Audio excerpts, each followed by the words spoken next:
কান খাড়া করে শোনো, never underestimate any job. কোন চাকরিকে ছোট করে দেখা যাবে, whether it's small or big, you don't care. এটার কেয়ার করা যাবে না। ছোট্ট চাকরি পাইলে ঢুকে যাবা, বড় অফার আসলে পরে ঢুকবা। এটা ছোট কাজ, এটা হোটেলের ওয়েটার, এটা ছোট্ট স্টাফ, এটা কেরানি না।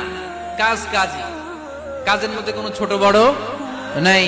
যে কোনো কাজ করো না ভাই, যে কোনো কাজ করো, তা যেন হয় সবার চেয়ে সবচেয়ে সুন্দর।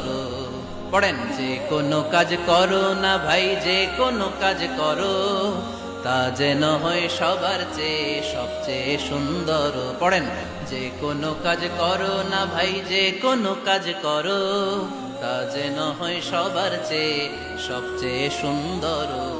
হোক না সেটা পড়া লেখা, রঙের ভাষায় ছবি আঁকা। পড়েন, হোক না সেটা পড়া লেখা, রঙের ভাষায় ছবি আঁকা।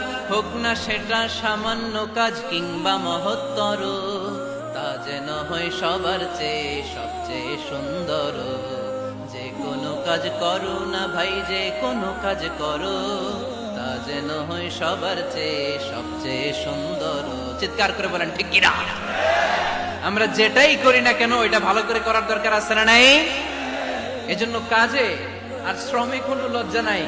লজ্জা হচ্ছে অলসতায়। লজ্জা কিসে? দুল্লানি আলা সুক। লক্ষ্মীপুরের কর্মঠ যুবক ভাইয়েরা, এ আব্দুর রহমান ইবনে আউফ আমাদের প্রেরণা। উনি অন্যের ঘাড়ে পাড়া দিয়ে খেতে চায় নাই, আরেকজনের উপর ডিপেন্ডেন্ট বা নির্ভরশীল হতে চায় নাই। তিনি স্বাবলম্বী হওয়ার শিক্ষা, লেসন কিয়ামত পর্যন্ত গোটা বিশ্বের যুবকদের জন্য রেখে গিয়েছে। চিল্লায় বলো ঠিক কিনা? দুল্লানি আলা সুক, show me the way to market. Market কোথায় দেখাও।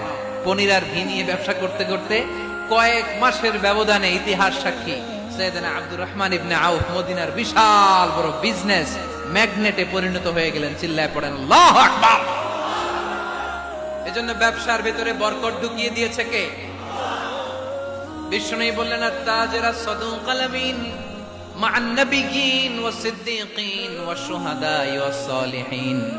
আমানতদার ব্যবসায়ী তারা সাধারণ কোনো মানুষ নয়, কিয়ামতের দিন নবীদের সাথে হাসর হয়ে যাবে।